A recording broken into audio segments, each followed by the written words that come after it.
Only art can make you feel, and only feeling can make you act, wrote the great Bill Bernbach of advertising. Look back at the history of mass-market advertising, and there is little doubt that its origins are intertwined with art, music, and theatre.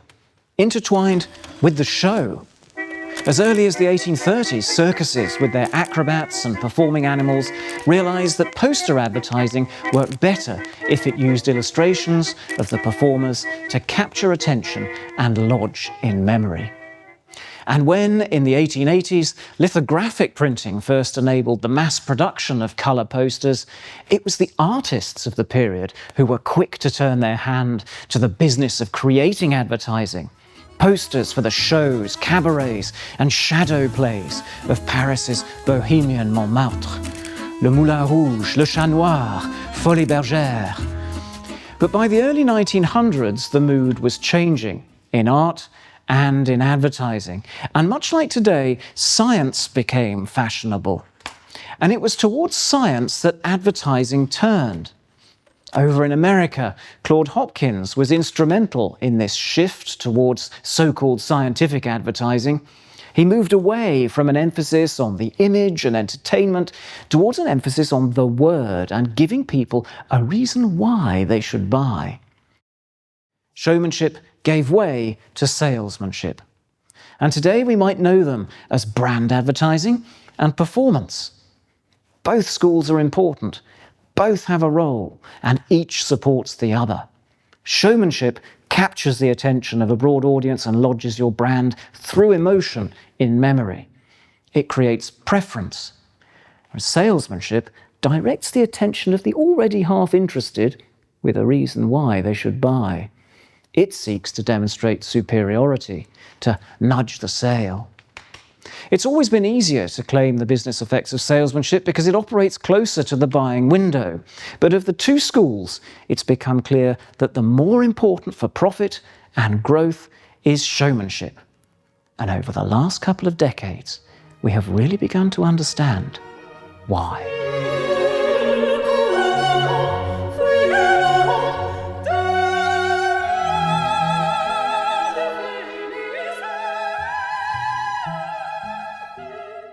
Peter, I think it was 2008, 2009 when we first met, and you just published with Les, Marketing in the Era of Accountability.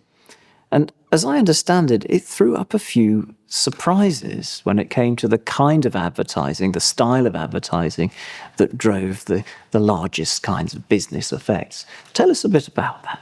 And I think if there was a surprise, it was that Les and I had both been through classic London agency 1980s kind of training. We felt there would be more of a sweet spot where advertising combined both information and emotions in some kind of balance and sweet spot. And we felt that, that's what the great creative brief did. But of course, ignoring the fact that great creative people always took those kind of briefs and did something with them that fundamentally turned out to be very emotional in one way or another, made you laugh, made you smile, made you feel great. So it wasn't a surprise to find that the power of emotion was writ large in the data, but I think perhaps it was surprising to find that when you try and combine two in one ad, actually you end up halfway between the two and to some degree falling between the two stools, because you don't max out the power of emotions and nor do you enjoy the short-term benefits perhaps of information advertising. You end up with some kind of halfway house, which is not the best place to be, we now know.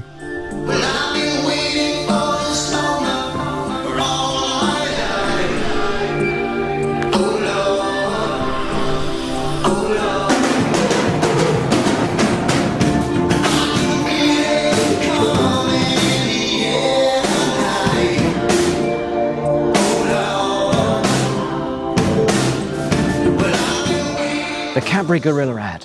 At the time of its release, it was a sensation. As the award-winning a.p.e. paper later pointed out, it helped to reduce price sensitivity and drive profit, and regain the public's trust in the brand following a food safety scare the year before. And yet, it was an ad that traditional pre-testing failed to endorse. It was an ad that almost didn't make it to air at all. In those days, pre-testing, which was closer in philosophy to salesmanship advertising, was beginning to make it very difficult for showmanship advertising such as this to get made. Talk to anyone who's worked in the industry, and they will tell you about a campaign that has failed in testing and gone on to succeed in real life. They will also, no doubt, be able to tell you about the many other promising campaigns that have never seen the light of day because they were lost to testing.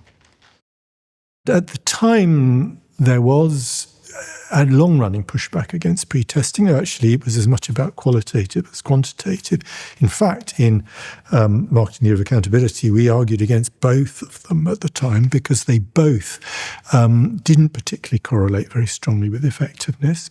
But we now know, particularly in the case of quantitative pre-testing, we now know why that was the case. And we started to stumble upon the reason why in that book when we noted that the kind of advertising that was favoured by the pre-testing techniques of the time tended to do very well in the short term, but did very badly in the long term. It tended to favour salesmanship over showmanship. Exactly. It favoured the kinds of messages, the kinds of advertising that, work at the bottom of the funnel and drive people to buy now, assuming they're going to, they have some time for your brand, as opposed to the kind of more showmanship type advertising, emotional advertising that builds those preferences over a longer period of time, but ultimately gets you to a much stronger place. We at System1 believed that there was perhaps another way to look at this. Emotion was at the time felt to be peripheral to the measurement of advertising's potential, but we believed it should be front and centre. Indeed, the very first thing to be assessed in the appraisal of any ad.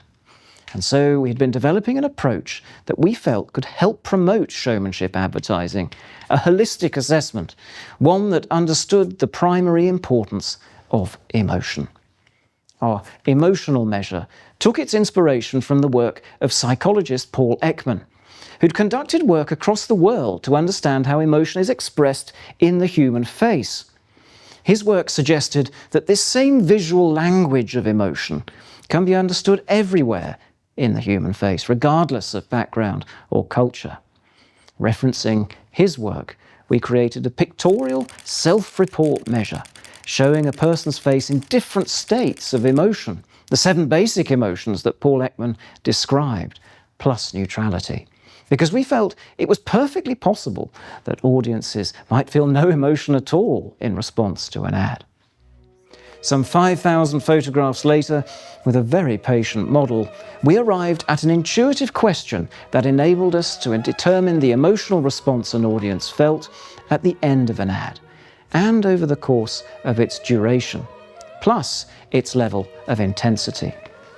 Early tests of effective IPA award-winning advertising gave us encouragement that this measure might be helpful for advertisers in the development process and help to indicate its likely success.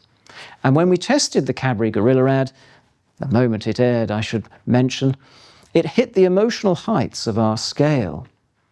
Familiar with Peter and Les's marketing in the era of accountability, I got in touch with Peter and explained that what we had developed was an approach that put emotion at the heart of advertising assessment.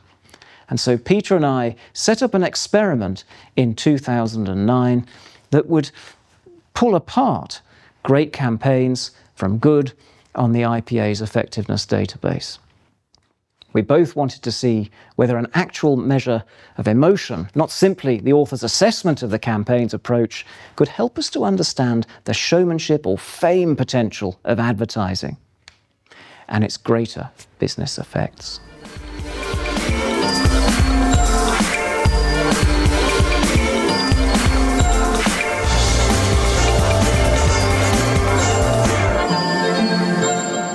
So we started talking and we put together a little experiment, didn't we? That I think it's the first time the IPA data had been used that way. It was the very first outing for the IPA data as a tester of hypotheses. And we tested the hypotheses, didn't we, about the emotional response. Yep. And we tested some other measures too. So have people understood the message, the intended message was another thing we looked at.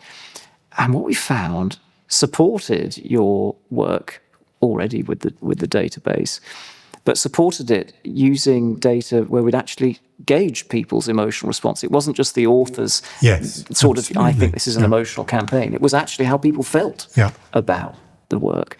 And that showed that emotional campaigns were more likely to drive broad and lasting effects, drive awareness, drive growth rate, you could call it. And the message, the reason why advertising wasn't working that way. It didn't drive these broad and lasting effects, but it did drive these short-term direct effects, because it's working on the people who are in the market now, in the buying window, you know. And that's really, I think, supported through measures, through research measures, what you had already found to be the case, and what you would go on to talk about later in the long and the short. And that's why I think it was a lovely piece of research, because it was an actual experimental test of some theory, as you said, with proper metrics and a proper kind of controlled kind of environment. The cynics, of course, will say, well, we were looking for a particular result, but it was done blind. You had no idea, you know, what the effectiveness data was saying about individual campaigns. I had no idea what your metrics would be like. When we put the two together, we just found a really, really consistent, clear picture between emotional power and long-term impacts in the marketplace.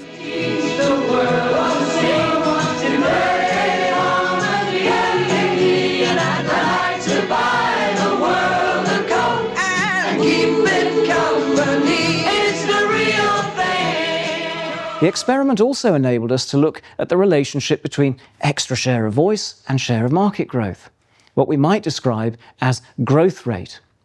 We looked at the growth rate of the campaigns and investigated whether emotional response could enhance the basic extra share of voice to market share growth relationship.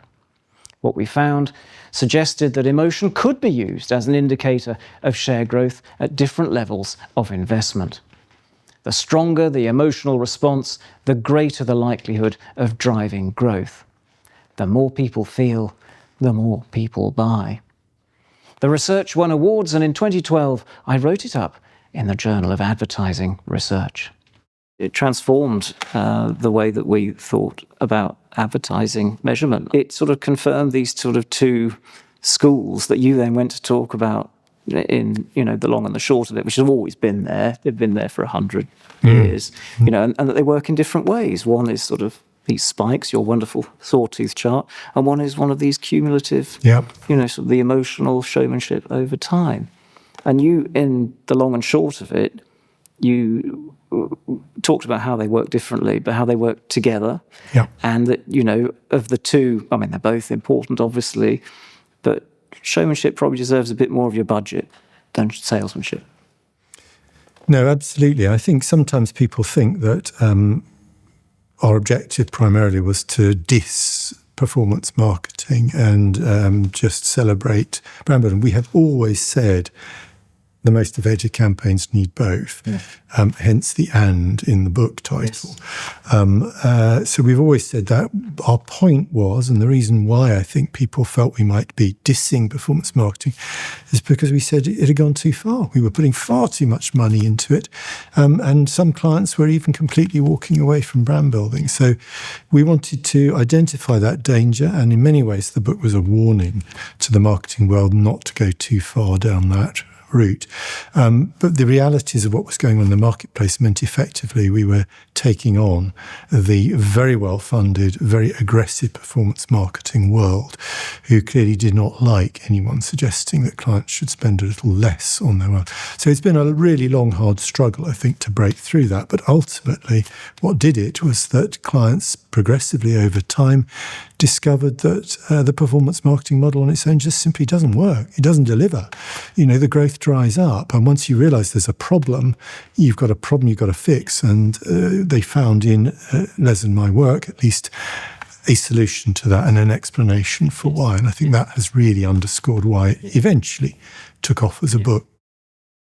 Thank heaven for little girls. For little girls get bigger every day. Lemonade is 50 cents. I take Hong Kong dollars. That's it, Auntie. It was for the CMO of a global bank that we first developed System1's star rating. He thought it would be very useful for the business if he had a one-number score that could be linked to likely business effects. So back at System1, I sit down with John Kieran, System1's founder, and we think of a way of dramatising what we had until that time simply called our emotion into action score. The result was a star rating that would range, rather like the film or show reviews you've seen on posters, from 1 to 5, a rating for showmanship advertising rooted in emotion. I remember describing this new star rating to the marketing team at the bank and their advertising agency. The head of planning at the agency turned to the marketing team and said, "This is all fine, but I hope you realise that this means a totally different style of advertising." And he was quite right. The bank and the agency went on to make a 5-star ad that aired around the world. It was highly successful to the extent that the CEO urged the marketing team to please make another. At HSBC, we believe that in the future, even the smallest business will be multinational. Moving on, you then looked at essentially a crisis emerging, didn't you, in advertising in the years that followed.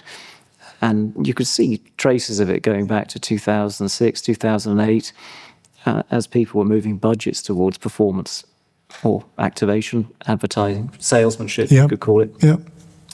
And there were a couple of publications that you wrote which showed, how once creativity had, been driving growth. I mean, highly awarded campaigns would drive growth, perhaps in spite of lower budgets. How that changed. Yeah. And that was the crisis in creative effectiveness. It was a true crisis. It wasn't just a crisis of creativity, but that was a reflection of this mentality to go short. And that was the real driver of all of this. Because when you go short, you make multiple compounding mistakes. You choose the wrong kind of ads, you serve them on the wrong kind of media, and you measure the wrong kinds of things. And it's a really dangerous world to be in.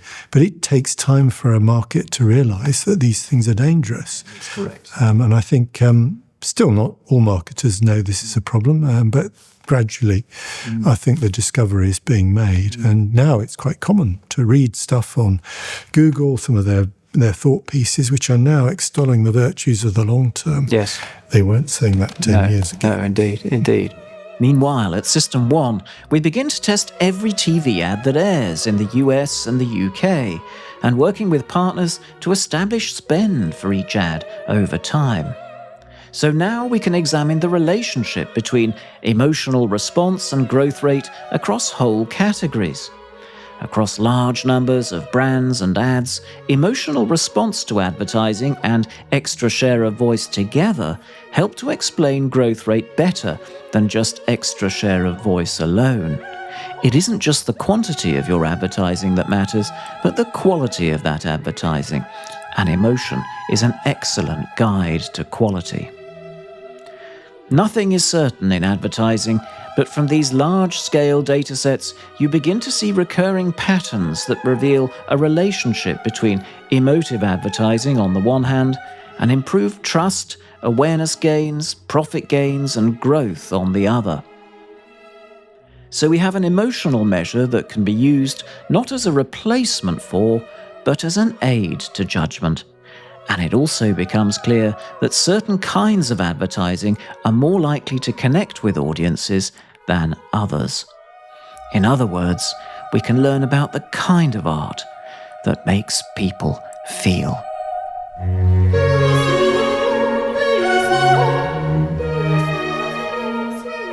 Shortly after Peter publishes The Crisis in Creative Effectiveness, I publish Lemon with the IPA. In Lemon, I draw on the work of neuropsychologist and philosopher Ian McGilchrist to understand attention and its relationship with creative style. Ian talks about the two modes of attention, broad and narrow beam attention. Broad beam attention is always on. It's open, alert, and vigilant to its surroundings. Anything of interest is then taken up by our narrow beam attention, which is much more focused and goal-orientated. Drawing on Ian's work, I look at the features of advertising that are more likely to capture the broad beam attention of the audience, and I contrast these with an emerging style of advertising that is more about directing the narrow beam attention of the audience. Advertising that is very close up, that instructs the viewers with words on the screen, that has no sense of lived time, place, or narrative, and that feels very rhythmic. Across multiple large data sets of hundreds of ads, it becomes clear that advertising that captures this open and always on broad beam attention is also the advertising that generates an emotional response in the audience. The way to attract attention is through the emotions. Not my line, but again, Bill Bernbach's.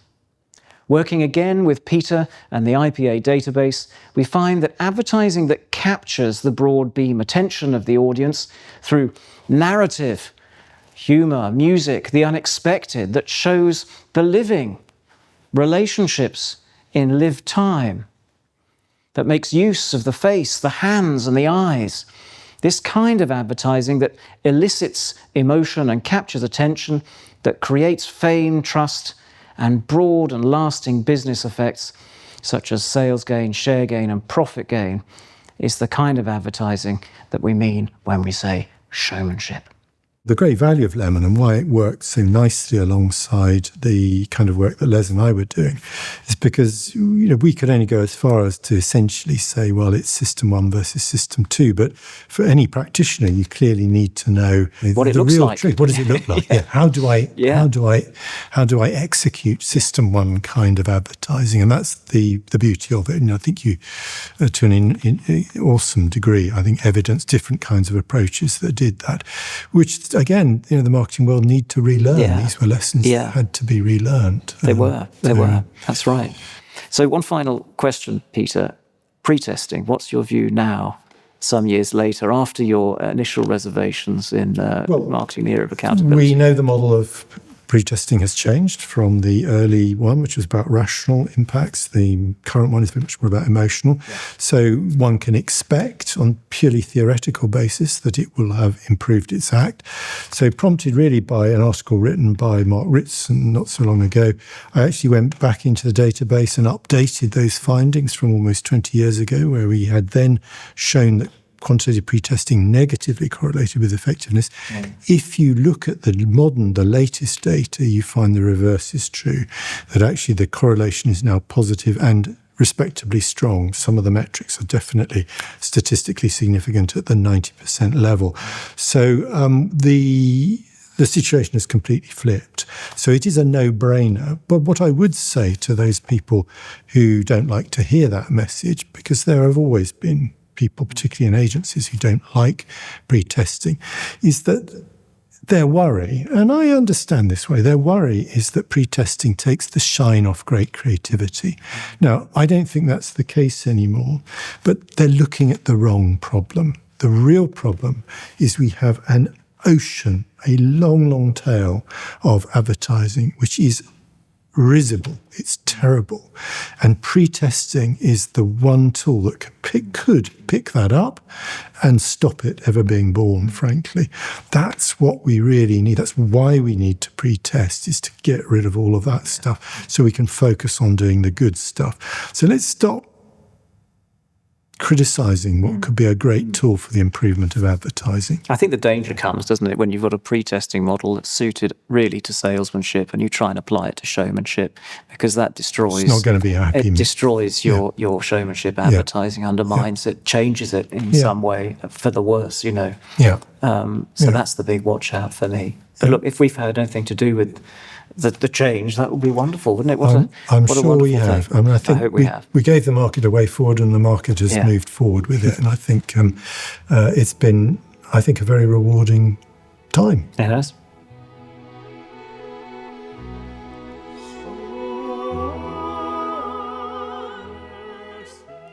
Fragonard's The Swing, painted in 1767.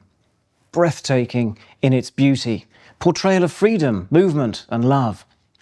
25 years later, and we get the guillotine. An art like this, known for its depiction of pleasurable sensation, would give way to an art more concerned with moral improvement. A shift repeated in culture and advertising in our own lifetimes, you might say. It's ironic that the very thing that is most suspect by business, that intangible thing called artistry, turns out to be the most practical tool available to it. For it is only artistry that can vie with all the shocking news events and violence in the world for the attention of the consumer, Bernbach said. And that's the thing about art, or music, or humour, or drama. It tends to open people up to possibility. Indeed, you could say that the ultimate test for any form of creativity is its ability to open people's eyes and draw them towards it. It is that artistry, that showmanship, that you might want to encourage again in your business today. Let us blaze new trails, Bernbach said. Let us show to the world that good taste, good art, good writing can be good selling. And what could be more wonderful than that?